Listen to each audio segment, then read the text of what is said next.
inviting me back this year. I'm going to talk today about megacities. Now, megacities are a relatively recent phenomenon. They're the result of relentless urban growth, and typically they span hundreds of kilometres and are home to more than 10 million densely packed inhabitants. There are more than 20 megacities in the world today, including Beijing, Tokyo, Mumbai, Jakarta, New York and London. By 2030, there'll be more than 30 of them, and by 2050, more than 2/3 of us will be living in them. So megacities are key to our future. They will shape our lives and our economies, but they are not the product of ingenious design. Rather, they spread like weeds across the already stressed infrastructures of our modern cities and pose significant problems for their inhabitants, threatening the lives of many people through slums, crime, homelessness, waste and resource management issues, pollution. So if megacities are the key to our future, then the outlook's pretty grim, because it's not at all clear how modern urban infrastructure is going to sustain them. But I don't think that the battle for the domestication of these gargantuan landscapes is over for us yet. Globally, we've had a concerted effort towards the development of sustainable cities. Here is the gold standard definition of sustainability, which really, although very noble, doesn't really tell us how to make one. That hasn't stopped us trying. This is Foster's design for Masdar, an iconic city that is built with sustainability really read as a form of embodied energy.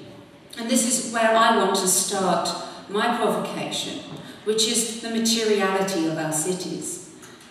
Obviously, in terms of sustainability in cities, there's a whole lexicon of thought and development about how urban growth, development and communities develop within the city. But particularly from a Humanity Plus context, I would like to focus on the material world. And for that, I have very clearly specified my own particular version of sustainability, which is that we need materials with evolvable cycles of exchange. Simply, life's too short to keep on sorting rubbish. So we need technologies, materials and infrastructures that can do many of the functions, like the physiology, take care of the physiology of the city for us. Now, how are we going to do that? Now, obviously not all of us are going to live in Masdar. So architects have come up with a variety of sustainable designs, some based on form, some based on engagement with nature, some based in really kind of metaphorical and metaphysical allusions to sustainability. Really, these architectural ideas are based on an understanding of nature, which, as far as I can see, falls into three main groups of thought. One is mathematics, the Buckminster-Fuller idea of geometries, including genetic algorithms, as being drivers for sustainable algorithms that will take care of our infrastructure. The next is biomimicry or bionics, the copying of nature, because somehow or other nature has all the answers. And the third one is the one that is being used more globally in terms of embodied energy, actually looking at a very particular way in which our cities consume, and in other words, going back to this idea of materials and cycles of resources. Obviously, if we're going to create a flexible infrastructure for our cities, we need flexible materials. The obvious choice would be biology itself. But biology has serious limitations in the context of cities, and particularly megacities, where literally we're trying to grow golf courses in the middle of the desert. The actual fabric of the city itself is barren, it's concrete, it's alkaline, it's inhospitable. Only the odd extremophile and really persistent lichen and primitive cellular form is even going to stand a chance. When we build green walls, we're using huge amounts of water and natural resources just to keep these fragile, unsustainable ecologies in existence.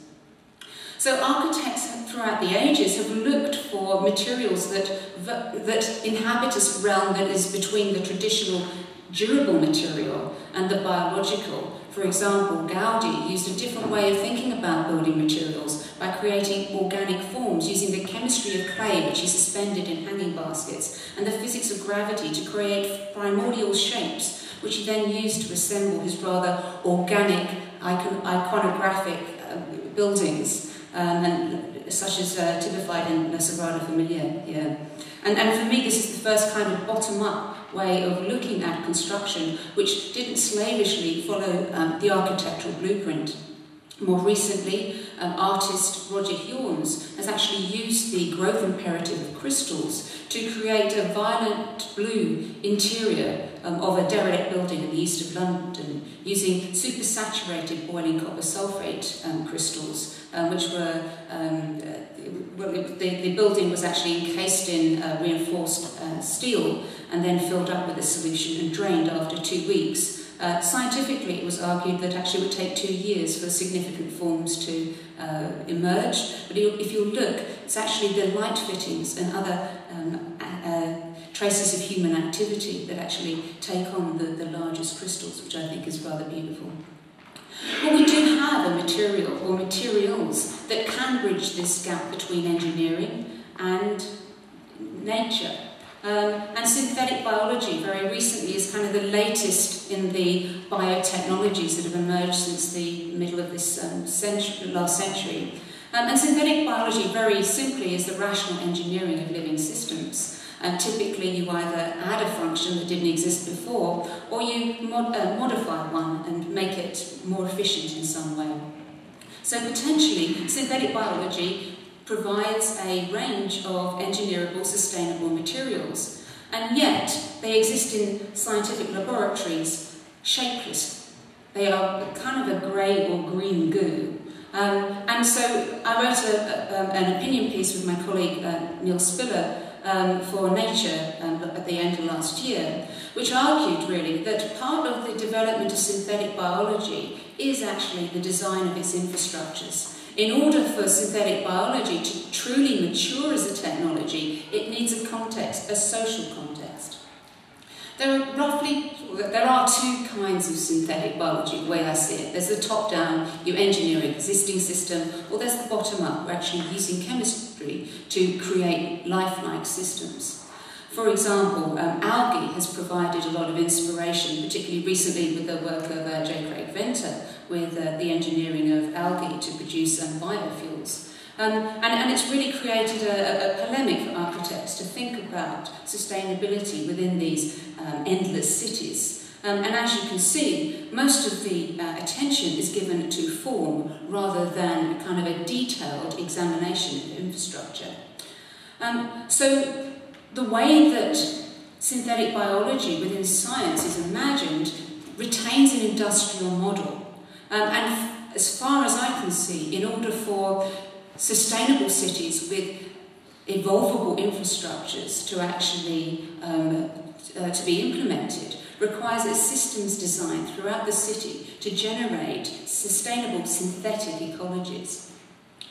The way that we're thinking about synthetic biology really can be illustrated in the way that we think about brewing. Currently, brewing is done in huge vats, where yeast is fermenting sugar and turning it into alcohol.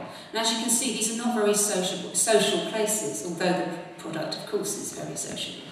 And I think where we're going with synthetic biology should be to move away from this industrialised model and kind of move towards not just the home brewing kit, but actually with some of these democratised tools that some of the BioArtists are actually showing us, giving us accessible techniques, tools and materials to engineer and design the biological systems. Now, rather than mess around with the chemistry of sacred beer, I'll go back to the algae. An idea for evolvable materials can be seen in an organism called Bryopsis. It's a giant single-celled algae.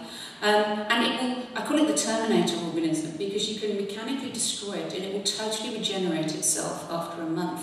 And that's because it has this amazing thing called a dustbin metabolism. That's another colloquialism that I made up. Essentially, the organism decides it's going to take anything in its surroundings to rebuild its body with, including foreign particles like magnetite. So there's a magnetic particle that's being taken up in these